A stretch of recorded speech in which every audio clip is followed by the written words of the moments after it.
The Trump administration is making a show of its enforcement of mass deportations, literally, by conducting ICE raids across multiple Democratic-run cities with the cameras rolling.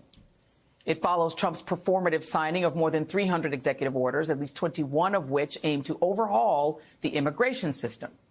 The reality show Government went so far as to tell federal agents in immigration raids to be camera ready and brought none other than TV host Dr. Phil along for the ride, which is interesting given both the rise in MAGA immigration influencers they're seemingly endorsing and the fact that Dr. Phil has made a career out of exploiting vulnerable people for money. Acting Deputy Attorney General Emil Beauvais, whose name you might recall since he was one of the defense lawyers in the New York hush money trial that made Trump a felon, demanded those raids over the weekend, calling them a critical mission to take back our communities, presumably from criminals. Oh, irony, how you mock us. It's choice language indeed, given that the leaders of the Navajo Nation are raising alarms over reports of literal Native Americans being questioned and detained during immigration sweeps by the militarized police of their colonizers. You know, I'll bet there are a few people that the Navajo would like to deport.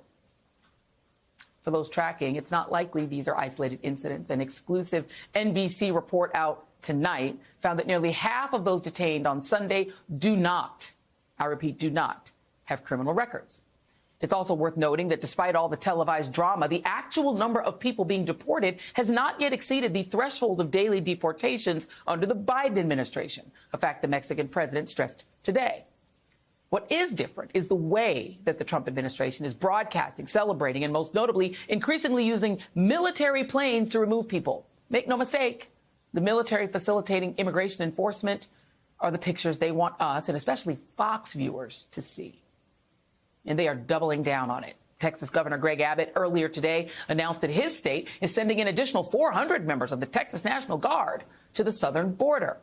And Defense Secretary and former Fox TV host Pete Hegseth, thankfully seemingly quite sober on his first day on the job, said the Department of Defense will provide whatever is needed at the border. Thanks, Pete. You're doing great. These images of people who dared to try for the American dream only to be shipped back to their home countries handcuffed on military planes do absolutely nothing to reform immigration. They do show deportations that cost U.S. taxpayers a lot more than using commercial flights, and they make America look like a human rights violator. With Brazil among the first to condemn the, quote, blatant disrespect of deportees coming home in shackles. Colombia's President Gustavo Petro is objecting to the use of military flights in a now settled dispute that showed that Trump is willing to threaten tariffs, whose financial burden falls on everyday American consumers, as a means to remake America in his image. Joining me now is the mayor of Newark, New Jersey, Ras Baraka. Mayor Baraka, thank you so much for being here. You know, the NBC News reporting that some of those being deported are not criminals at all. But it goes even further in your city because I understand at least one military veteran who is a citizen was deported in Newark. What's going on in your city? That's right. Homeland Security and ICE are walking around the city. Obviously, they raided a store. They're going to continue to do that, obviously. And they detained 3 folks who were undocumented, but they also stopped, questioned, took the ID of a military vet, told them that the ID was in fact fake, held people in the store outside of their will. A few of them were actually Puerto Rican. They were not even, these people were actually citizens of the United States. This is getting more bizarre by the day, violating people's Fourth Amendment rights. It's something that we are taking umbrage with and we are speaking out against because we believe if you allow this to happen, it's a slippery slope. And before you know it, all of our rights will be being violated in the middle of the street here in the city of Newark. It is absolutely racial profiling, right? They're going up to anyone who has an accent to them that sounds Spanish, right? They're going, I mean, I talked to a friend who is Pakistani American over the weekend who's now travels with her green card because if you just look at her visually, she could look Hispanic, like anyone who even seems Hispanic, including indigenous people. But I want to go back and zero in on what you said there. You said they went into a restaurant, right? A workplace. So right. The theory among Trump supporters is that these people need to be deported because they're using up welfare, that they're living on the government. How can they be living on the government and using up welfare if they're at work? Well, in New Jersey, these people contribute almost over $1 billion to state and local taxes.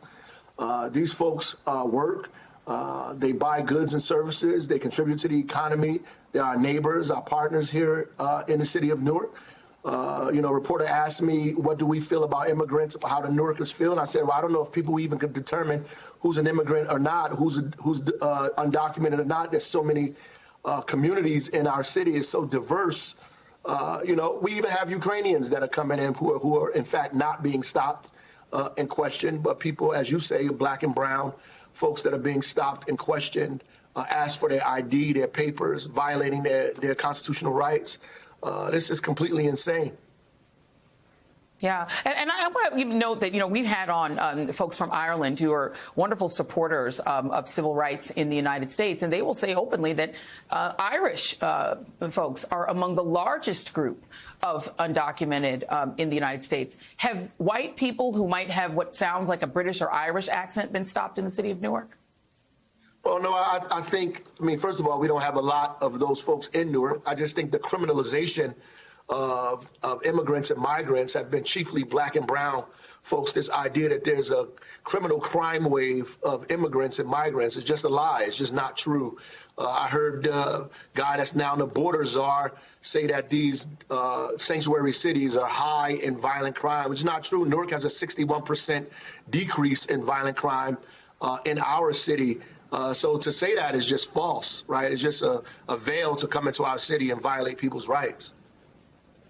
Yeah, and violate them while rolling cameras with Dr. Phil there, because they're doing it for show, just to terrify black and brown folks and pretend that we're in apartheid South Africa, which maybe some of them want to be in. Newark, New Jersey Mayor Ras Baraka, thank you, sir. Thank you very much, and thank you for sharing what your city is going through.